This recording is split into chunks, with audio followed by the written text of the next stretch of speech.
जय श्री सीताराम जी महाराज की जय, लखन लाल की जय, गंगा मैया की जय। नौका नाही हो ले आऊं, श्री सूरदास जी का ये पद है। प्रभु श्री राम जी सिया जी लखन जी के सहित अयोध्या जी की सीमा से बाहर आकर सुमंत्र जी को अयोध्या जी लौटाने के पश्चात गंगा जी के तीर पर आए। उन्होंने केवट से नाव मांगी। वे कहने लगे, भैया हमें उस पार पहुंचा दो, पर वे अपनी नाव नहीं लेकर आता। वे कहने लगा कि मैंने आपके चरणों का प्रताप देखा है। आपके चरणों के स्पर्श करने से पत्थर की शिला सुंदर स्त्री हो गई। वह कांपते हुए श्री रघुनाथ जी से कह रहा है, काठ पत्थर से कठोर तो होता नहीं, मेरी नाव भी मुनि की स्त्री हो जाएगी और इस प्रकार मेरी नाव उड़ जाएगी और मैं तो इसी नाव के सहारे सारे परिवार का पालन पोषण करता हूँ। मैं तो इस काम के अतिरिक्त और कुछ भी नहीं जानता। श्री सूरदास जी कहते हैं, प्रभु उस भोले भक्त की प्रतिज्ञा में पीछे खड़े हैं। वह कहने लगा कि प्रभु यदि आप अवश्य ही पार जाना चाहते हैं तो मुझे अपने चरण कमल पखारने दीजिए। तो ये इतना भोला भक्त है कि प्रभु के चरण पखार कर अपने समस्त परिवार के सहित वो उनको लेकर इस संसार से पार हो गया। गोस्वामी तुलसीदास जी कहते हैं, पद पखारी जलपान करी आप सहित परिवार, पितृ पार करी प्रभु ही मुनि, मुदित ले गई पार। तो ऐसा ये भक्त हुआ है। तो आइए सुंदर पद का हम श्रवण करें।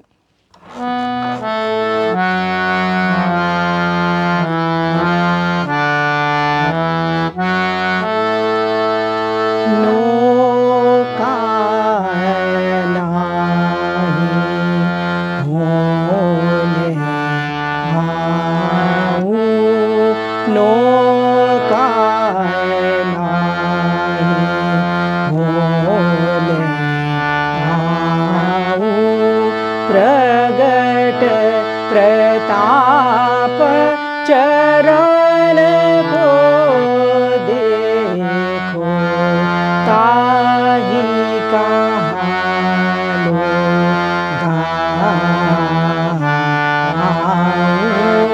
नौका।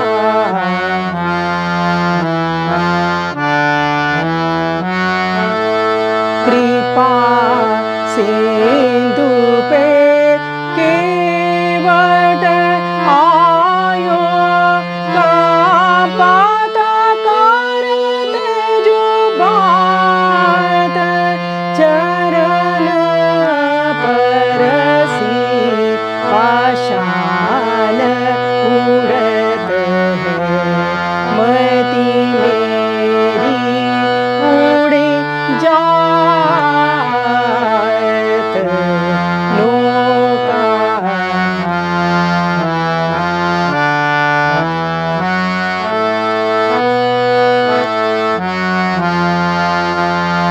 जो यह मधु होए काहू की दारा स्वरूप धरे, छूटे देह जाहि सरिता तजी, पग सो परसी करे नौका।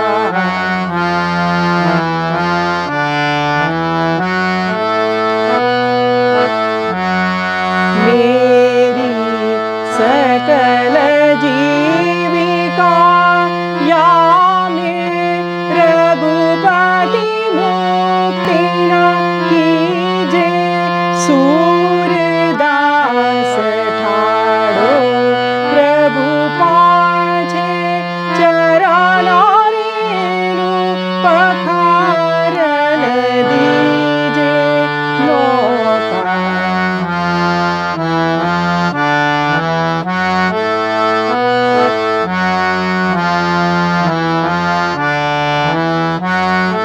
कृपा सिंधु पे केवट आयो, कापत करते जो बात, चरण परसी पाषाण उड़त है, मति मेरी उड़ी जात